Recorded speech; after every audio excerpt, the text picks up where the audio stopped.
rezeki dari Allah. Caranya saya kerja. Kerja itu cara, rezeki itu dari Allah datangnya. Bukankah di zaman sekarang kita sering terpeleset? Ini merupakan cerminan dari rapuhnya akhlak kita kepada Allah Subhanahu wa ta'ala. Karena usaha saya memang, karena saya peras keringat banting tulang, tentu. Tapi sadarkah kita bahwa sepanjang yang bisa kita lakukan cuma berusaha, peras keringat banting tulang, pergi pagi pulang sore. Tapi bisakah kita memastikan hasil usaha kita? Apalagi yang paling dekat, misalnya saja yang sungguh-sungguh di luar jangkauan kemampuan kita, soal rezeki, soal jodoh, soal maut. Kitakah yang mengatur?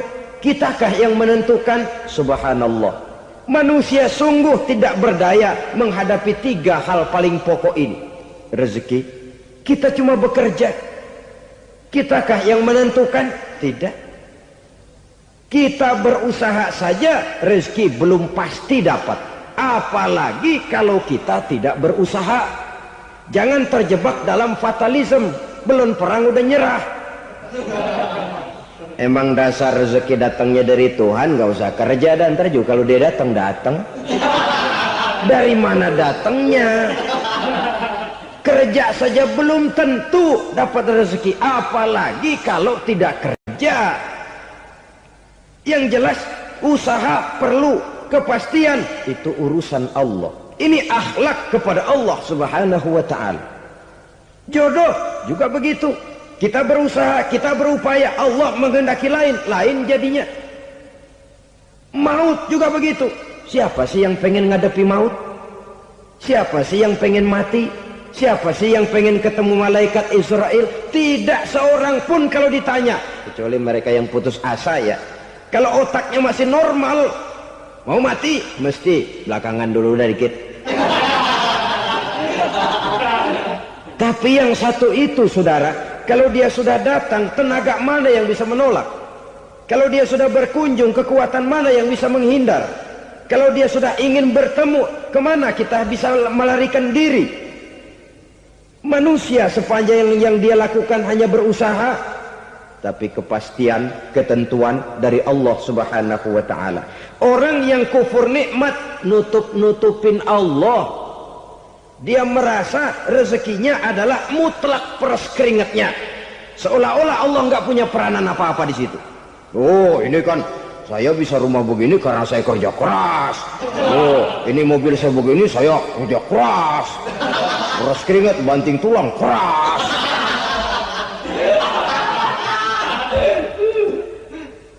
Saudara-saudara kaum muslimin rahimahkumullah. Jadi menutup-nutupi Allah. Akibatnya nanti kalau dia berhasil, Allah ketutupan. Kalau dia gagal, orang lain dicaci maki, dicari kambing hitam. Yang kambing hitam kan mahal.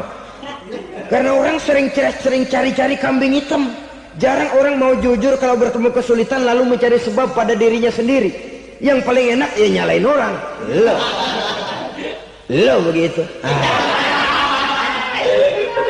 Orang lain yang paling enak kita salahin. Au ya'malu fi mukhalafatil mun'im, atau dia melakukan sesuatu yang tidak sesuai dengan kehendak yang memberikannya nikmat. Diberikan kita tangan, mulut sih nggak berhenti, terima kasih Tuhan, alhamdulillah saya dikasih tangan. Cuma nih tangan enteng mat nabokin orang mulu.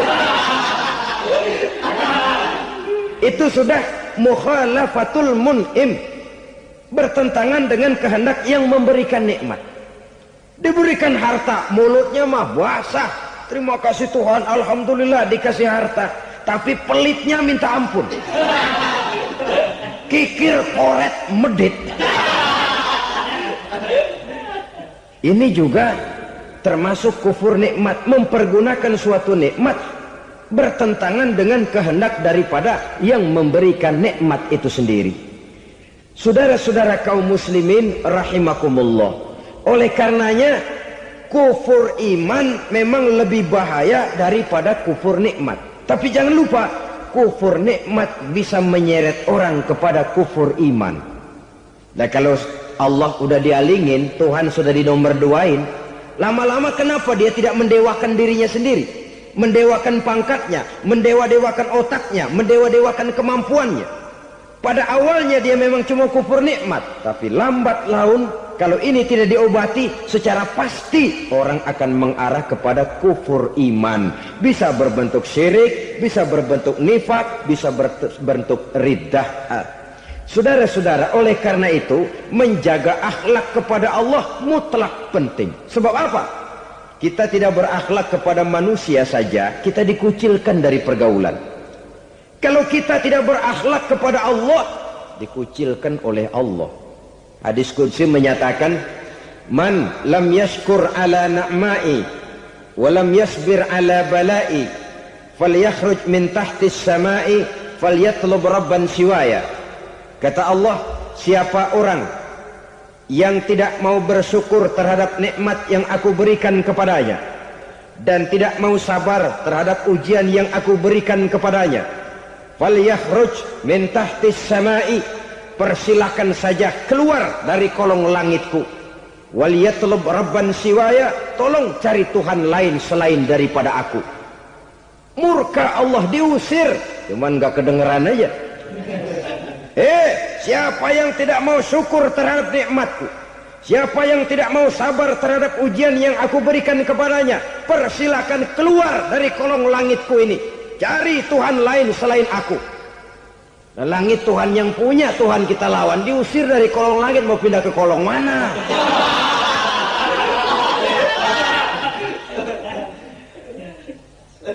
Jadi jangan merasa kufur nikmat kan enteng. Iya, kelihatannya begitu, tidak sebahaya kufur iman. Tapi kufur nikmat ini merupakan anak tangga yang kalau kita sudah mulai naik, kita akan naik terus sampai kepada tingkat di mana kita mengalami kufur iman. Kalau sudah ke sana, maka akhlak kita kepada Allah terkenalah erosi, terkena polusi, hancur akhlak kepada Allah, dan itulah sumber kesengsaraan abadi. Kalau cuma kita tidak berakhlak kepada manusia, barangkali resikonya cuma kehidupan di dunia ini.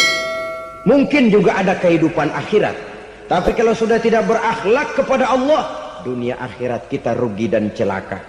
Maka pada kesempatan ini saya mengajak, marilah jaga baik-baik akhlak kita kepada Allah. Satu kali kita bertauhid, sampai mati kita bertauhid. Satu kali la ilaha illallah, jangan tergelincir lagi kita keluar daripada kalimat itu. Satu kali kita bertuhankan Allah, jangan bertuhan yang lain selain daripada Allah. Jangan sekutukan Allah, jangan samakan Allah dengan sesuatu, jangan mengangkat yang lain sama agungnya dengan Allah. Sebab dengan demikian kita seolah-olah sudah mengotori akhlak kita kepada Allah Subhanahu wa ta'ala. Ini berat, saudara-saudara. Ini tidak ringan. Kadang-kadang saya katakan tadi, masalah ekonomi, kadang-kadang persaingan hidup yang makin tajam, di tengah lapangan kerja yang makin sulit, di tengah orang banyak potong kompas. Kalau berpatokan kepada nilai tauhid, la ilaha illallah, tidak ada Tuhan selain Allah, maka saya tidak akan takut kecuali hanya kepada Allah. Saya tidak akan menggantungkan hidup kecuali hanya kepada Allah. Saya tidak akan minta rezeki kecuali hanya kepada Allah. Kadang-kadang situasi yang nekat membuat kita kehilangan keseimbangan, kehilangan pertimbangan, picik pandangan. Akibatnya kita merusak akhlak kepada Allah Subhanahu wa ta'ala. Ironinya kan orang sekarang kalau ditanya, lu nyolong ya? Iya. Kok berani? Emang. Lu nggak tahu Tuhan lihat? Tahu. Kok nyolong juga? Biarin. Kalau Tuhan mah lihat, jangan kagak ribut. Enggak ribut katanya. Kalau orang lihat, 2 orang saja tahu, geger kelurahan. Ini kan sudah mendustai dirinya sendiri, sudah merusak akhlaknya kepada Allah Subhanahu wa ta'ala. Tuhan enggak ribut katanya. Saudara hadirin yang saya hormati, jadi oleh karenanya akhlak kita kepada Allah merupakan basis daripada kehidupan beragama. Kalau itu sudah mulai rapuh, mulai terkena erosi dan polusi, mulai rusak, dikhawatirkan nanti nilai ibadah kita kepada Allah juga akan turut ambruk karenanya. Saudara-saudara kaum muslimin rahimakumullah, Tugas yang kedua, memperbaiki akhlak manusia kepada sesama manusia. Kita tahu Islam sesuai dengan namanya adalah agama damai. Maka akhlak manusia kepada sesama manusia menempati porsi yang penting dalam kehidupan beragama. Bagaimana seorang muslim bergaul, bertata krama terhadap sesama manusia. Mari kita lihat lebih jauh persoalannya. Untuk memudahkan pembicaraan dari kacamata agama, kita kelompokkan saja manusia itu dalam dua. Pertama yang seiman dan yang kedua yang tidak seiman. Yang tidak seiman itu kita sebut saja kufur atau kafir. Nah, kepada yang kafir pun kita diajarkan untuk berakhlak. Apalagi kepada yang memang nyata-nyata seiman, sekeyakinan, seakidah. Kemanapun Islam datang, ke negara manapun ia masuk, ia tidak menaburkan kerusakan. Jadi tidak benar kalau orang pernah itu menggambarkan, saking sentimennya seorang orientalis pernah menggambarkan Nabi Muhammad di tangan kirinya Quran, di tangan kanannya pedang. Menggambarkan seolah-olah Islam dikembangkan dengan kekerasan. Sebenarnya tidak sama sekali. Kalaupun dalam sejarah perkembangan Islam pernah terjadi perang, maka perang dalam Islam sesungguhnya apabila kita amati sejarahnya bukan untuk memaksakan agama, karena memang agama tidak bisa dipaksakan, tetapi justru untuk mempertahankan agama dari segala macam hambatan, rintangan, hinaan dan fitnahan. Tapi kemanapun yang jelas Islam masuk, dia tidak pernah membuat kekacauan, kerusuhan ataupun penghancuran.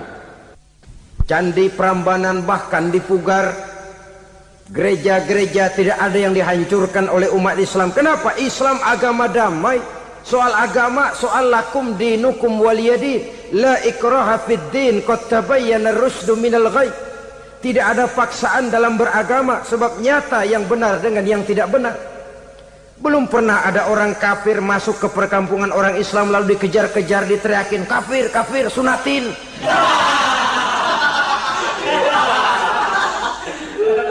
Belum pernah. Kenapa? Islam menghormati orang lain agama. Nah, yang kafir ini macam-macam, saudara. Ada kafir harbi. Nah, ini kafir kerok. Ini kafir yang nyata-nyata memproklamirkan permusuhan kepada umat Islam. Nyata-nyata mengganggu ketenangan umat Islam. Kafir yang seperti ini yang boleh diperangi. Misalnya kita mau sembahyang Jumat dijagain, nggak boleh sembahyang Jumat, getok palanya. Kafir harbi artinya tantangan perang datang dari mereka, bukan kita yang mulai, mereka yang buka front. Prinsipnya umat Islam tidak boleh mencari-cari musuh, tapi pun tidak boleh lari kalau ketemu musuh. Musuh jangan dicari, ketemu jangan lari.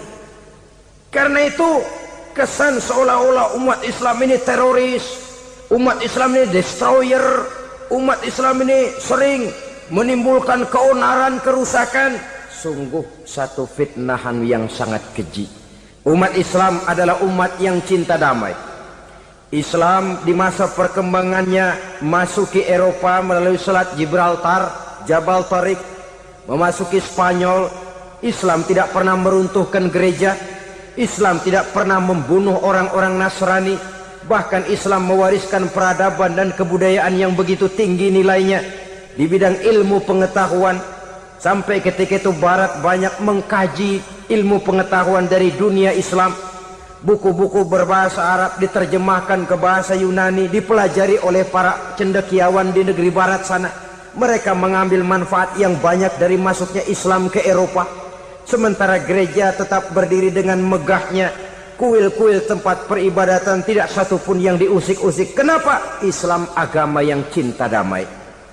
Asal dia tidak diganggu, asal kehormatannya tidak dihinakan, Jadi kafir harbi, kafir yang nyata-nyata nantang perang, ngajak berkelahi. Itu kafir yang nyari penyakit. Kafir harbi ini boleh diperangi dengan catatan mereka yang memang mulai. Yang kedua kafir zimmi. Kafir zimmi, kafir yang hidup di tengah mayoritas muslim, tapi mereka mau hidup dengan aman, damai, tenang. Mereka wajib dilindungi.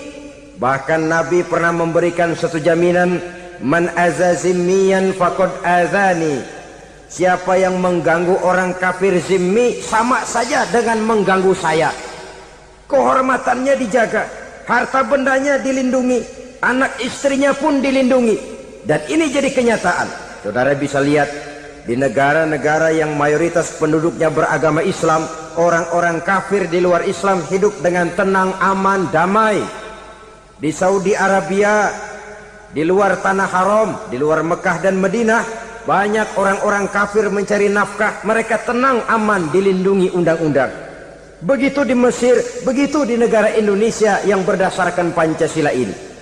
Kehidupan beragama menimbulkan gairah, rukun, tenang, aman, damai, sepanjang tidak saling ganggu, tidak saling usik, menghargai orang yang sudah beragama, tidak menjadikan penganut suatu agama sebagai sasaran dari dakwah agama lainnya.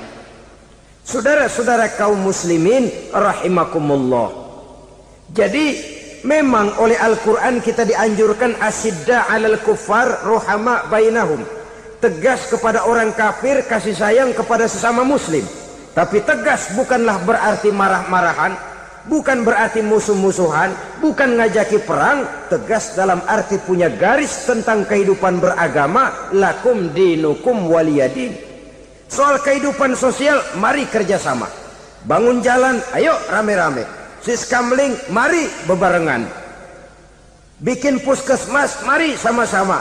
Tapi kalau sudah soal agama, itu tidak perlu ada toleransi agama. Yang perlu toleransi antar umat beragama. Kalau umatnya mau kerjasama silakan, tapi tidak menyangkut soal ibadah. Jangan kerjasama di bidang ibadah. Itu kerjasama yang salah pasang, saudara-saudara. Sehingga dengan demikian toleransi adalah menyangkut kehidupan antar umat beragama. Sedangkan agama sendiri punya kapling yang nyata. Sehingga dengan demikian tegas kepada orang kafir dalam arti kita punya satu kepribadian. Tidak ngambang. Enggak, lalu kalau ditanya orang, sebenarnya agama lu apa sih? Gua mah gimana musimnya aja. Agama pakai musim kayak rambutan. Akhirnya ya begitu, musim-musiman. Ke masjid kelihatan, ke gereja hayo, ke candi nongol, ke apa? Bingung malaikat bagaimana nyatetnya nih bocah ini. Di mana aja ada. Kita punya satu kepribadian. Saya muslim dan garis saya ini, lakum dinukum waliyadin. Bagi Tuhan persilakan agama Tuhan, bagi kami agama kami. Kami hormati Tuhan, Tuhan hormat kepada kami. Tapi soal agama, kaplingnya jelas. Kerjasama, mari urusan muamalah, bidang sosial. Yuk kita siskamling sama-sama dengan orang lain agama. Mari jaga kerukunan, kesatuan, persatuan, kekompakan. Perbaiki jalan yang rusak, mari sama-sama. Mendandani jembatan yang runtuh, mari sama-sama. Tapi sembahyang, kaplingnya lain-lain. Sebab Nabi juga dulu pernah ditawarkan begitu loh sama kafir jahiliyah dulu, Quraisy itu. Sudah Muhammad, sekarang begini saja, kita join aja daripada marah-marahan. Hari ini saya oke menyembah Tuhanmu Allah, besok gantian kamu menyembah Tuhan kita Latta, Uzza, Manat dan Hubal. Turun, qul ya ayyuhal kafirun la a'budu ma ta'budun. Soal ibadah kaplingnya jelas, tidak boleh dicampur adukkan. Sebab kalau tidak, kita akan mulai kehilangan identitas diri. Dan disitulah krisis kehidupan keyakinan beragama dimulai. Dari krisis identitas. Hujan gede kan mulainya gerimis dulu. Di mana-mana ya gerimis dulu. gerimis makin lama makin gede, kita akan mulai dengan kehilangan identitas diri.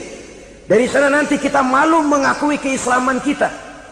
Kalau orang Islam malu mengakui keislamannya, ini kan ironi, menyedihkan. Ngakui Islamnya saja malu, menonjolkan keislamannya malu, tidak ada rasa bangga beragama. Padahal ini modal dasar. Hanyalah dengan rasa bangga beragama kita lalu konsekuen.